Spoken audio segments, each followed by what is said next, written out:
Besides students' academic performances, there are other dimensions of learners that need to be assessed also.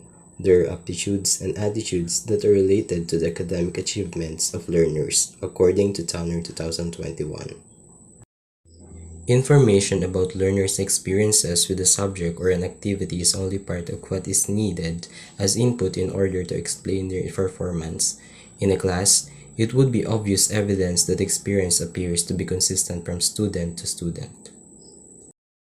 Since they belong to the same class and were given the same activity, still some perform better than others, and this difference among students needs to be part of the information to assess students better.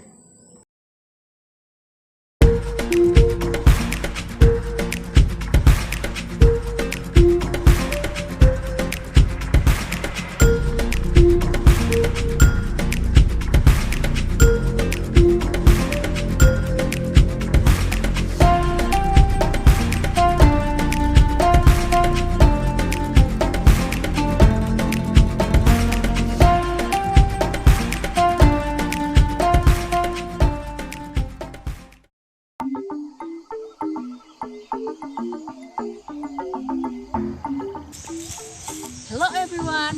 What is affective learning competencies?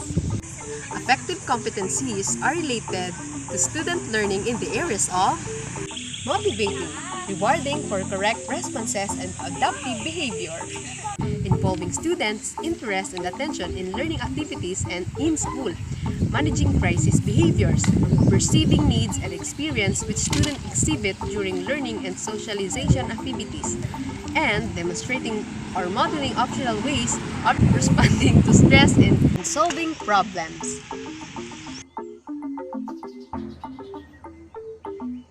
Effective learning competencies refer to the skills, attitude, and values related to emotions, beliefs, and interpersonal interaction that contribute to a person's overall learning and development.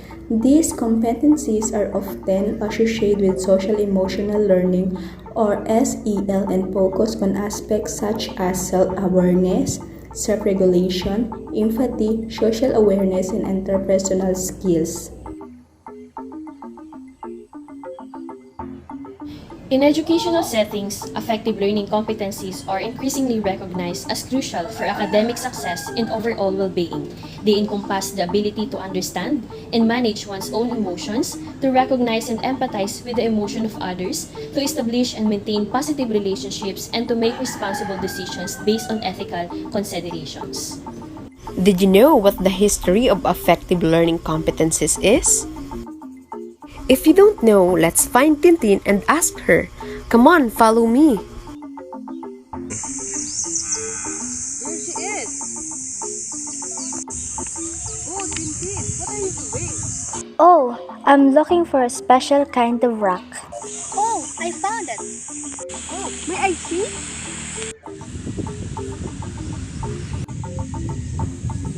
The historical roots of affective learning can be traced back over 60 years.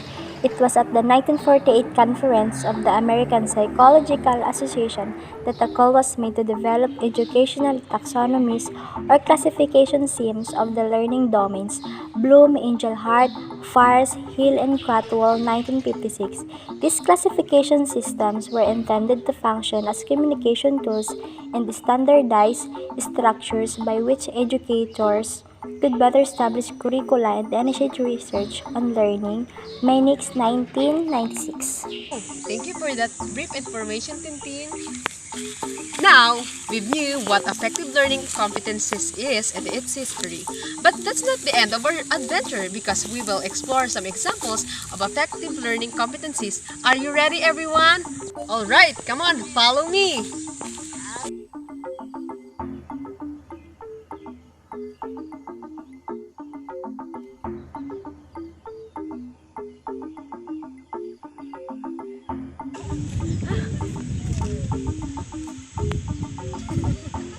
Oh, where have you been?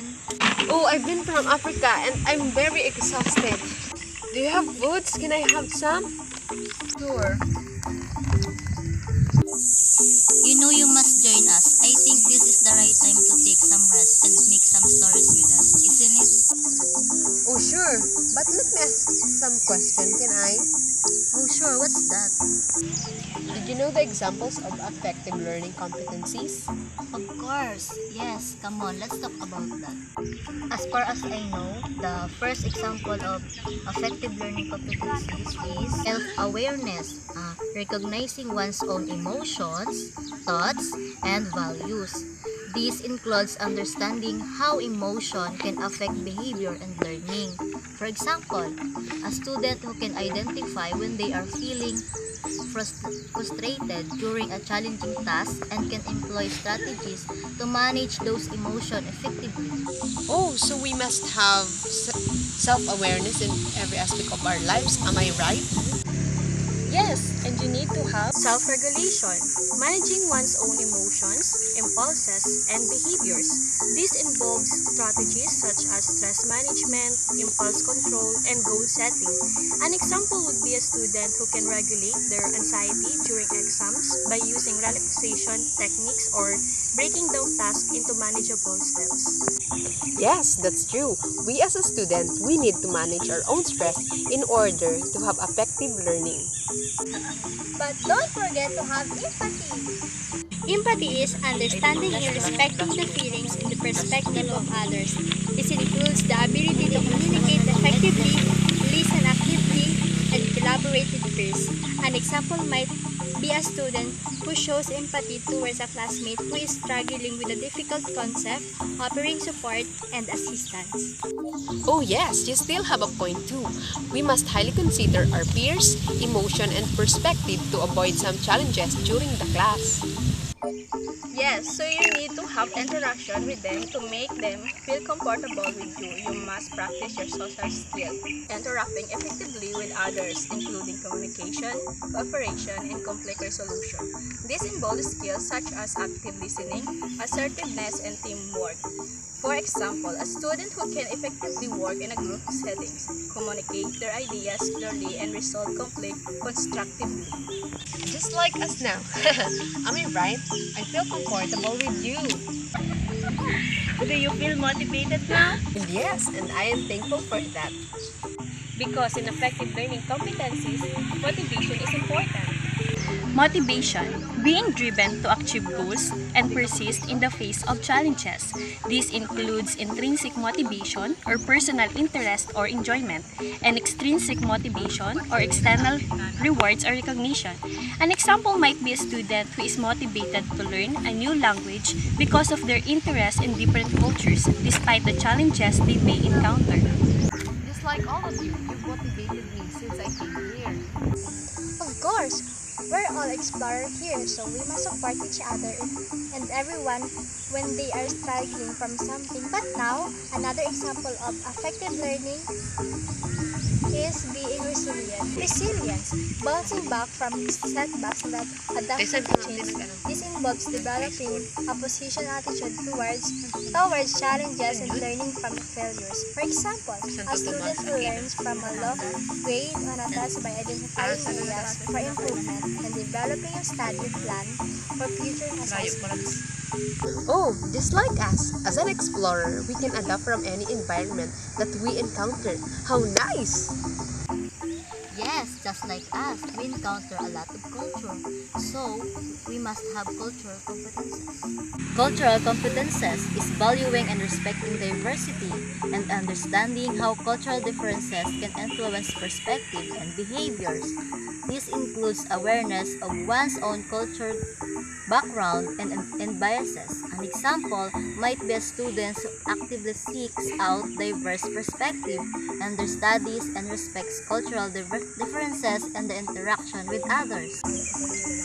Oh, I forgot. I still have important errands to do. Can I go? Oh, sorry. Sure, you can go and do your thing. Bye everyone. Thanks to you all. Bye! Take care!